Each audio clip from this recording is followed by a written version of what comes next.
Hello కానమూకు కథావచనం మోహనవచనం పరిజ్ఞాన హితబాండం నిత్య చదువరి శ్రోతలకు ఆహ్వానం నమస్కారం. చదవదగునెవరు రాసిన తదుపరి చదివిన వెంటనే మరువక పలువురికి వినిపింపబూనిన అది ఏ పరిజ్ఞాన హితబాండమౌపో మహిళ మోహనవచనమై విరాజిల్లు. పరిజ్ఞాన హితబాండం లక్ష్యం ప్రతివారీ సమాచార హక్కు.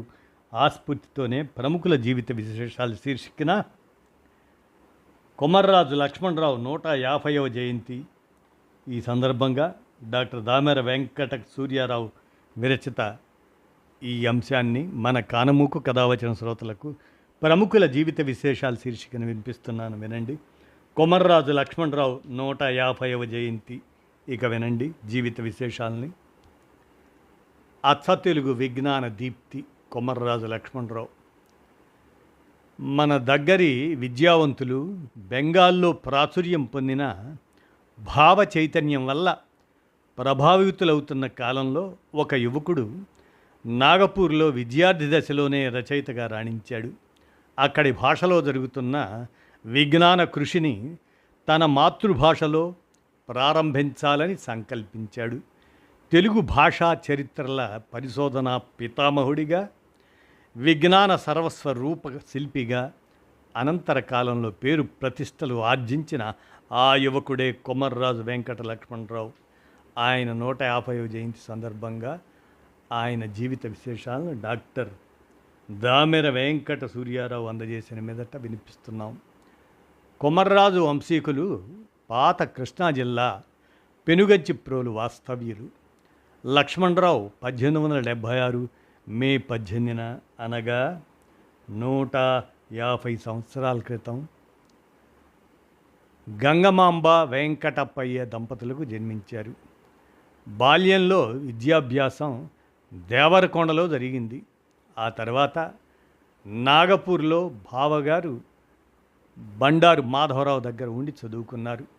తాను చదువుకుంటూనే అక్క అచ్చమాంబ గారికి విద్యా గురువు అయ్యారు. మరాఠీ పత్రికల్లో వ్యాసాలు రాసేవారు. వివిధ జ్ఞాన విస్తార్ పత్రిక సంపాదకుడు హరిమాధవ్ పండిట్కు అభిమాన శిష్యుడయ్యారు కొమర్రాజు లక్ష్మణరావు. హిందీ, సంస్కృతం, తెలుగు భాషల అధ్యయనం చేశారు. మేరీస్ కళాశాలలో BA చదువుతుండగా పాళీ భాషను అభ్యసించారు.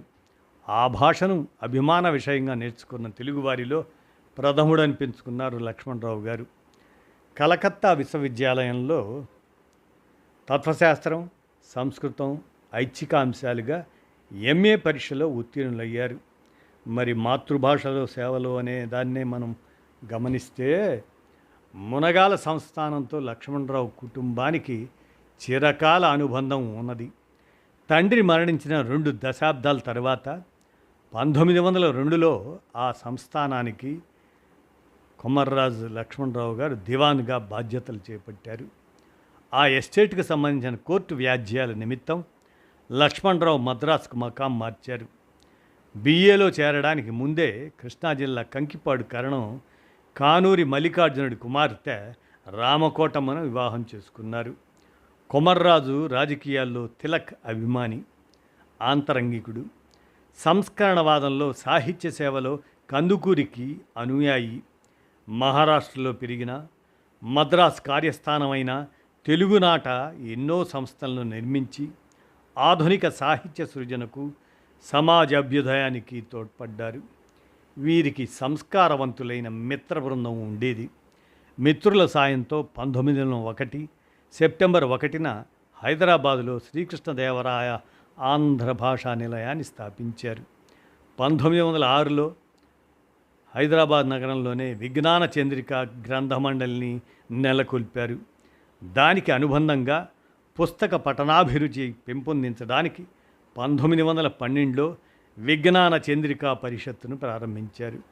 1922 డిసెంబర్లో లక్ష్మణరావు, ఆదిరాజు వీరభద్రరావు మొదలైన వారు కలిసి హైదరాబాదులోనే ఆంధ్ర పరిశోధక మండలిని స్థాపించారు.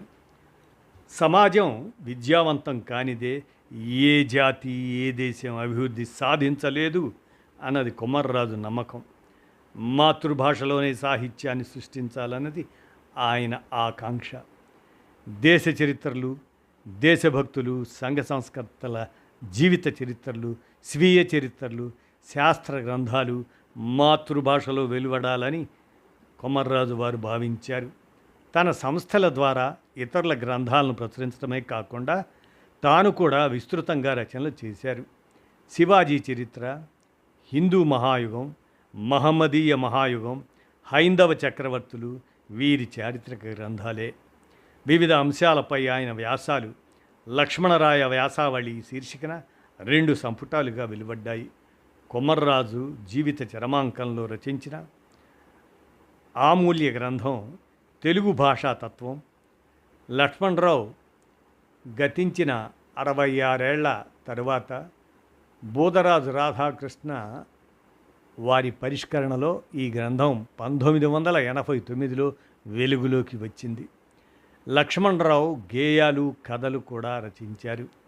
1914లో సావిత్రి అనే పత్రికలో ఫుల్ జానీ బేగం శీర్షికన ఔరంగజేబు హయాం నాటి విషయాలతో వ్యాసం రాశారు. ఈయన ప్రచారాన్ని ఆశించని మనిషి.